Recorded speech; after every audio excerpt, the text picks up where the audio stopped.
Hello and welcome to my channel. In today's video, I'm going to review the Epson Ecotank 8500.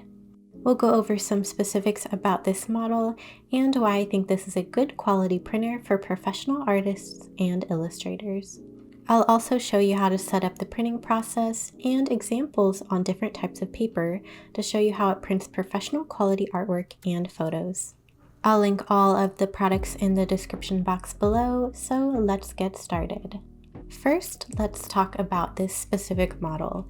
I bought this myself. I'm not being endorsed by Epson at all. I'm just familiar with their products and continue to use them for my art business.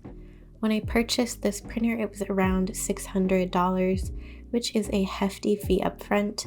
However, they use long-lasting refillable inks instead of cartridges, which is supposed to save money in the long run. The website says that these refillable inks are equivalent to 100 cartridges of ink or 2 years worth of printing, or up to 6,200 pages of color. I'm not totally sure about all of those claims. However, I have printed a ton of art prints so far and still have at least 75% of the ink left.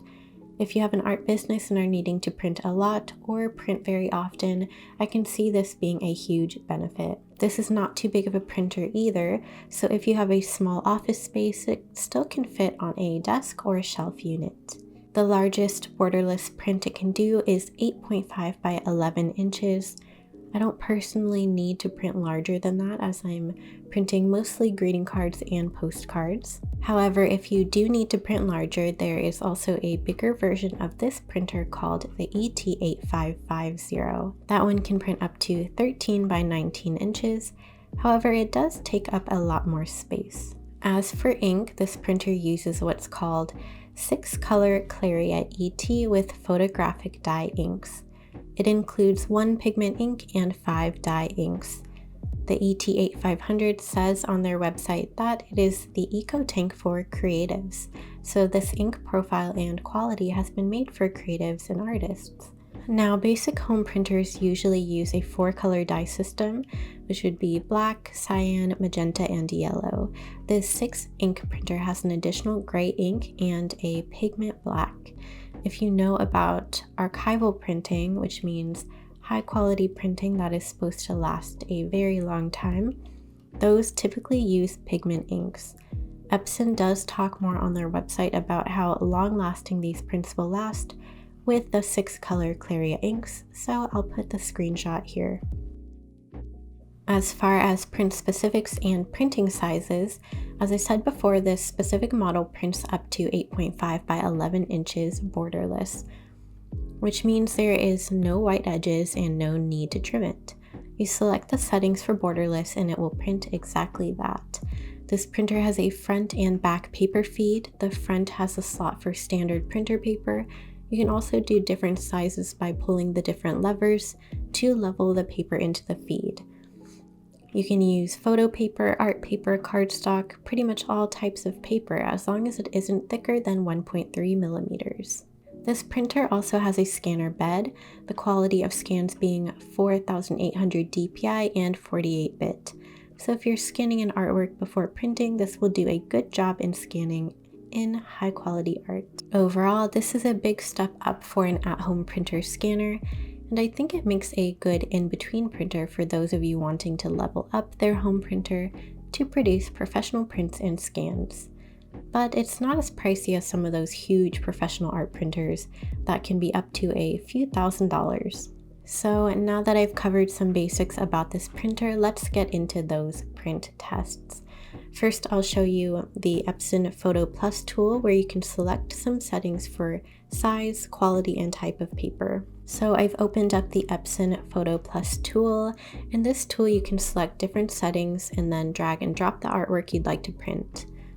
So if we select this tool button, it opens up. And for example, I'd like to print a borderless image. So you'd select that here. You can also choose a variety of paper sizes. So let's say if you have a pre-sized paper, whether it's 4 by 6, 8 by 10 letter size, whatever it may be, you can select it here and it will print borderless. If you don't select borderless, there will be that white outline on the outside edge. Your paper source is whatever tray you've loaded your paper into. If it's standard printer paper, you'd do the main tray.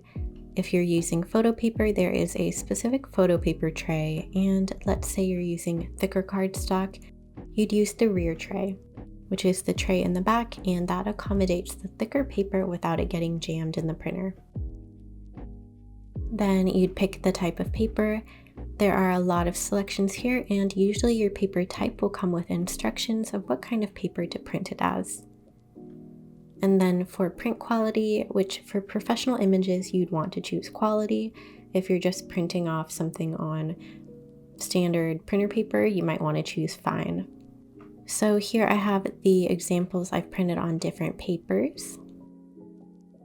We have a 4x6" borderless postcard. This is printed on a matte heavy cardstock, and I've printed on the front and the back. As you can see, there are no white lines on the side. It's printed exactly what I wanted to show, and I didn't need to cut off any excess. The colors are bright and vibrant. The detail is amazing. This was a larger image and I needed to scale it down to fit on the 4x6 postcard, and yet the details really shine through still. Another example, we have a borderless 4x6 photo printed on glossy photo paper. I wanted to compare the two using glossy and matte paper. We still have really great colors, lots of details shown. So this is great for fine art or high quality photos. Next we have the 8.5 by 11" full color print. This was printed on a fine art heavy cardstock. This cardstock is an 88-pound matte paper from Red River Paper. They have seriously amazing paper for printing artwork. You can see how much depth of color it shows. It's very vibrant, very saturated. It looks just like the original painting, and I'm really happy with how these printed.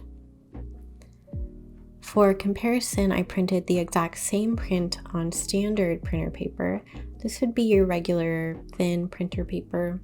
Definitely not the kind of paper you'd want to use for fine art prints. However, you can see the difference in both of them.